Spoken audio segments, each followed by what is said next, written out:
Hola, estimado estudiante de la institución educativa privada del Triunfo.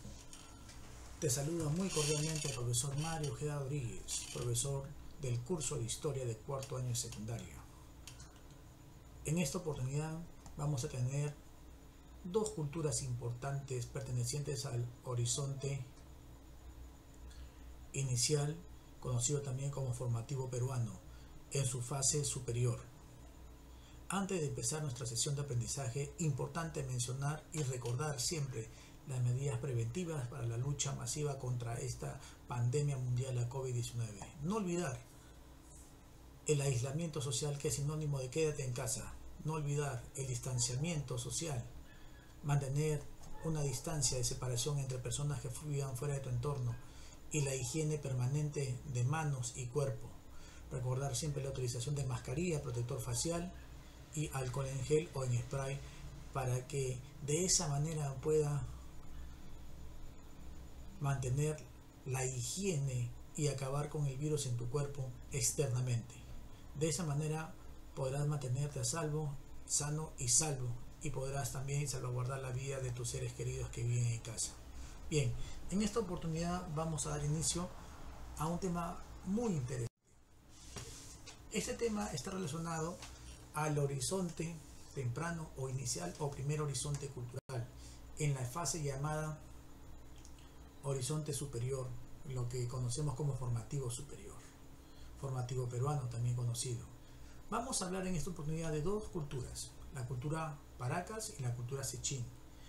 Cuando hablamos de la cultura Paracas y la cultura Sechín, debemos tener en cuenta primero los ámbitos geográficos en los cuales se desarrollaron. Estamos hablando de dos contextos geográficos muy diferentes, la costa y la sierra, y por ende vamos a encontrar una diferencia que va a marcar el desarrollo de estos grandes pueblos o culturas del pasado. Bien, hablar de la cultura Paracas es hablar de un gran legado cultural importantísimo. Se desarrolló en la bahía de Paracas, en el departamento de Ica. Se dice que Paracas es un término en idioma o lengua cauqui, que es la que hablaron los paracas, y que significa lluvia de arena o gente de frente alargada. ¿Esto por qué? Porque definitivamente en los vestigios arqueológicos que se encontraron se va a evidenciar en la presencia de las momias una deformación craneana importante en los seres que ellos enterraban en fardos funerarios. Por ende es el nombre llamado gente de frente alargada, y lluvia de arena porque periódicamente se experimenta un fenómeno natural que es una tormenta de arena, y por ende es que se le llama también lluvia de arena. Bien, ahora esta cultura va a ser descubierta por el arqueólogo peruano Julio César Tello Rojas, conocido también como el padre de la arqueología peruana. Importante mencionar que fue en 1925 su descubrimiento, y él, en los estudios que realiza, va a encontrar inicialmente características muy determinativas que van a diferenciar de otros recintos arqueológicos en la misma zona. Por ende es que se van a evidenciar dos fases de desarrollo o dos periodos también llamados, lo que es Paracas Cavernas y lo que es Paracas Necrópolis.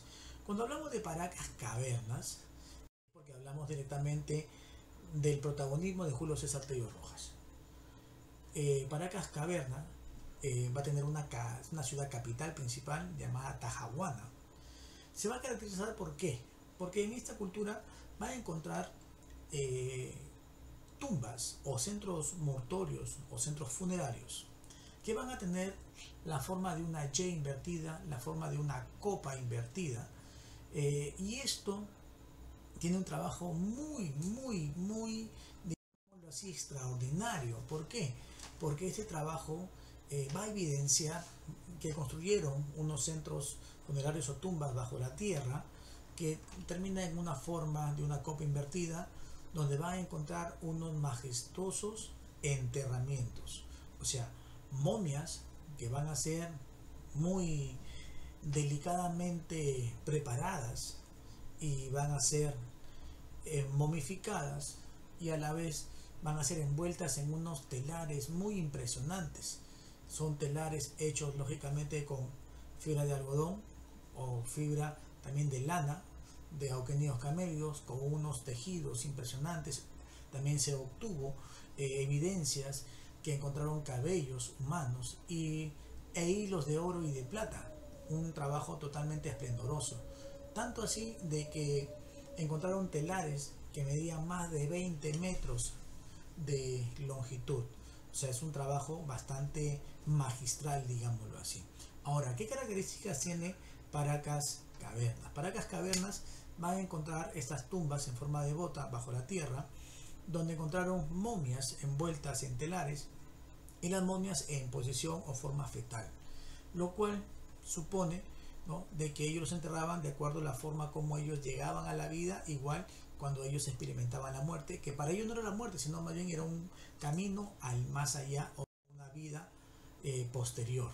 Y en esos fardos funerarios se encontraron la presencia de cerámicos muy bonitos, trabajados bellamente, con residuos de sangre, de agua, de chicha, alimentos que de una u otra manera creen de que esos alimentos servían para que esos muertos experimentaban un largo camino y pudieran alimentarse y defenderse con armas, herramientas y joyas como piedras preciosas, algunas chaquiras, y se supone que estas piedras preciosas chaquiras eran básicamente las ofrendas para los dioses, para que les permitieran la vida después de la muerte. Ahora, importante mencionar en Paracas Caverna que aquí desarrollaron las famosas trepanaciones craneanas. ¿Qué es una trepanación craneana? Eran considerados por ello los Paracas como los primeros cirujanos del Perú antiguo. Hacían unas incisiones en el cuero cabelludo cuando tenían una afección en el cráneo, producto de un golpe en guerras, enfrentamientos, y les extraían la parte fragmentada del cráneo, los limpiaban y les colocaban una plancha de oro y los vendaban.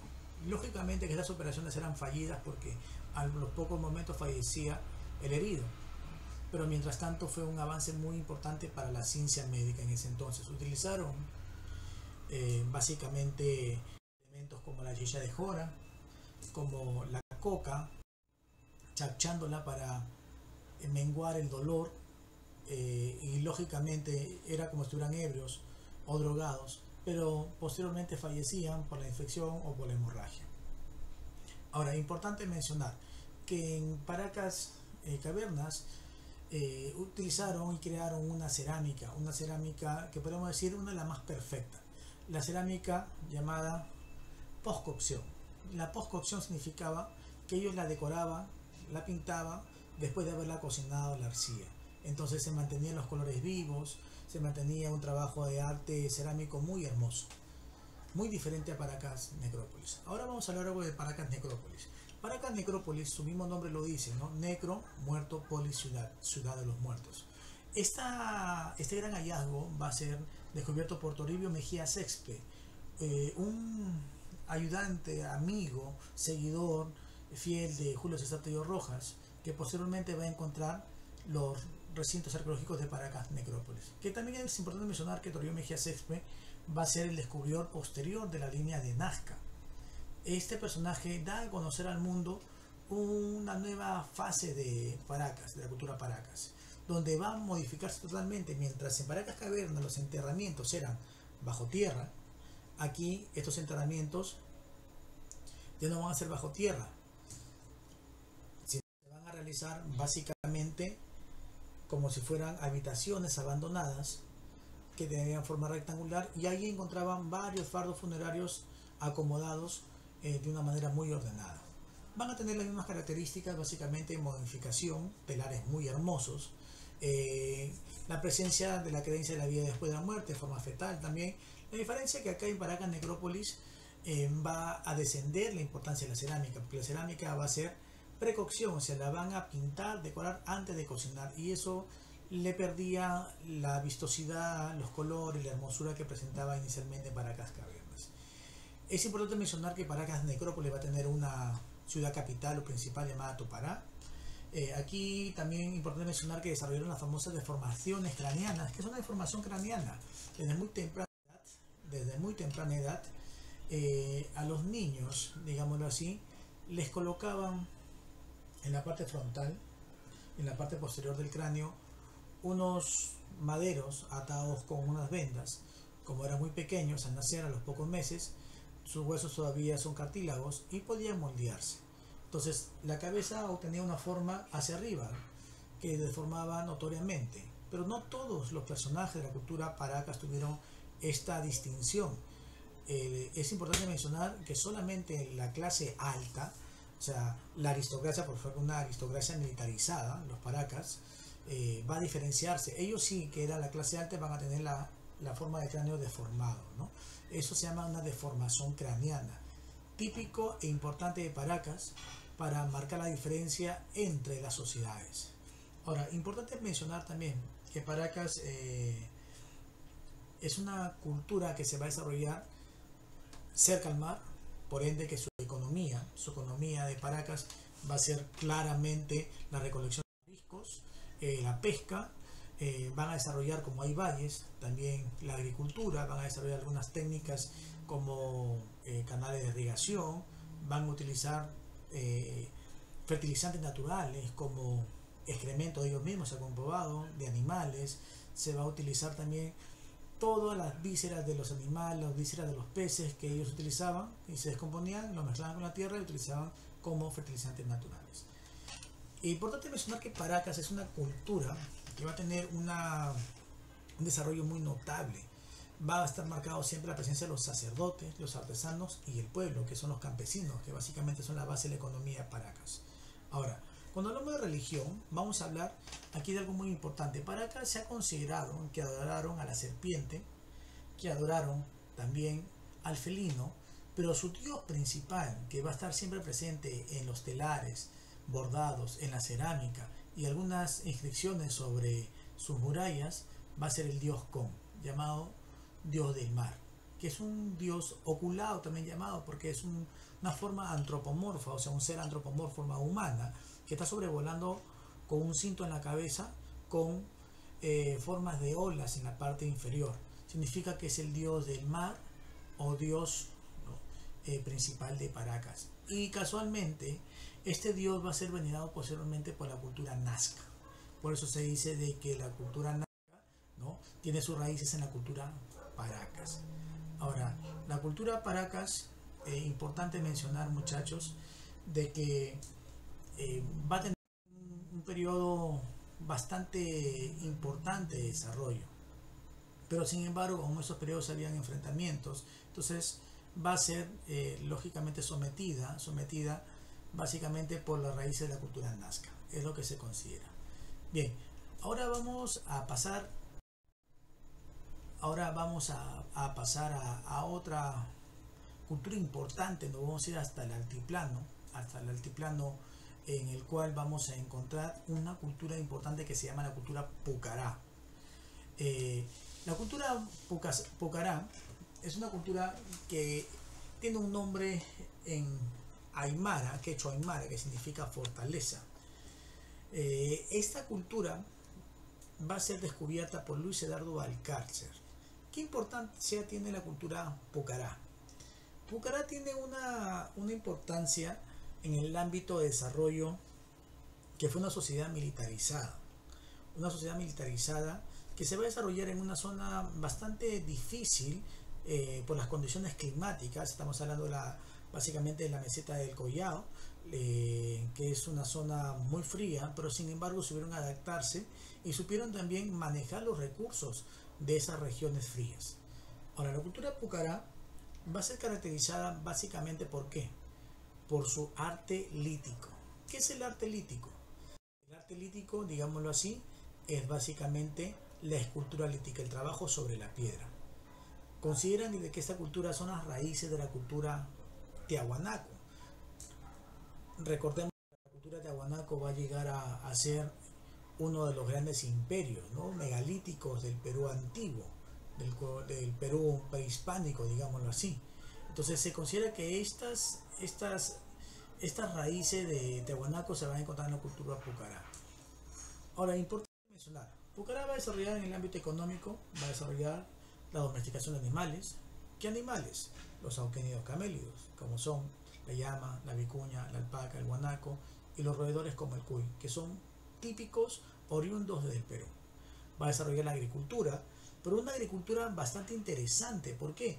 Porque va a adoptar técnicas muy interesantes que van a poder superar las bajas temperaturas de esas regiones, donde podemos decir que utilizaron ellos canales de regadío, van a utilizar básicamente lo que llamamos los guaru o camellones. Importante mencionar eso. Los guaru o camellones son como surcos sobre la tierra que tienen un desnivel en el cual en la parte baja corre el agua, discurre y mantiene siempre regado la zona. En las bajas temperaturas en las madrugadas, esa humedad que está ahí absorbe el frío y permite que las plantas no se quemen y no se mueran. Y los cultivos se desarrollaron a gran escala. Fue una sociedad, como le dije, militarista, significa que fueron guerreros. Se ha evidenciado la presencia de esculturas líticas, y la escultura lítica más importante de la cultura Paracas, la cultura Pucará, va a ser justamente el degollador. El degollador, que es una imagen de un ser antropomorfo hecho en piedra, que en su mano tiene una cabeza y en el otro tiene un cuchillo. Se considera que va a ser un sacerdote o el personaje principal que sacrificaba a las personas. Se puede considerar sacrificios para agradar o agraciar a sus dioses, o en todo caso para castigar también a las personas que no cumplían con sus mandatos.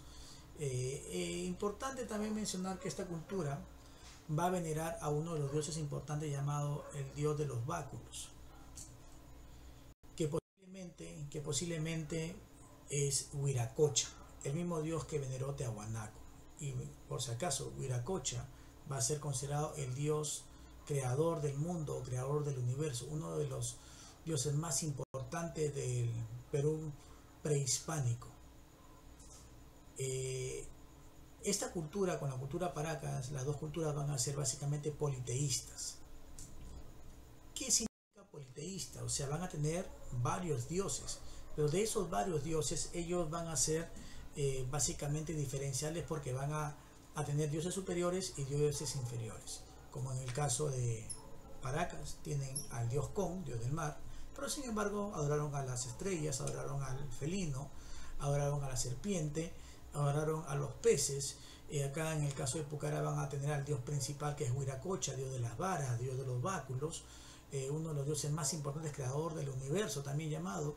Pero ellos también van a adorar también al felino, porque va a ser llamado de Chavín. Van a adorar básicamente a la luna, a las estrellas. Importante eso mencionar, porque se llaman politeísmo. Actualmente somos monoteístas y ellos serán politeístas.